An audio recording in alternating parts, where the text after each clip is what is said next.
look at this holistic deal optimization framework.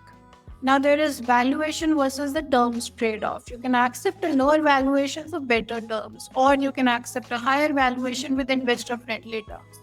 And also, there is advanced calculation wherein you model both the scenarios through exit to determine the value. There are also a lot of creative valuation structures wherein you can have a milestone based valuation or tiered valuation, or going for convertible with caps and floors, which gives you flexibility and protection. Let's also discuss the negotiation psychology and the timing. You have an anchoring strategy wherein you set initial valuation expectations early on. Then you have competitive tension wherein you can use multiple term sheets if they are available to you to optimize the final terms. And then there is the time pressure management when you create an urgency versus when to slow down. You can also go in for the valuation range strategy wherein you present three scenarios instead of a single number.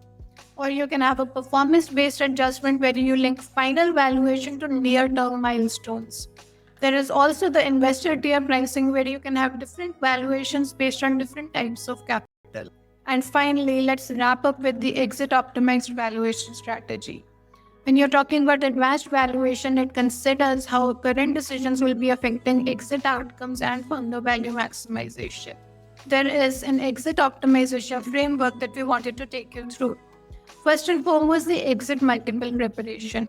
In terms of the strategic acquirer targeting position for companies that pay premium multiples. When you're talking about the financial buyer optimization, build predictable cash flows for PE interest. And in terms of the IPO preparation structure for public markets, multiple expansion.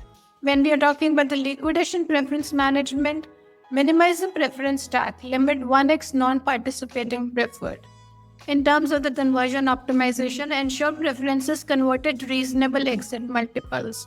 And finally, the founder liquidity planning, preserve ability for secondary sales. When you're talking about the long-term valuation maximization, you have growth versus the valuation trade-offs. Sometimes lower valuation enables faster growth. You also have the control preservation that you should be thinking of by maintaining ability to drive exit timing and the terms. And then there is a strategic option preservation, keeping the M&A and IPO paths open.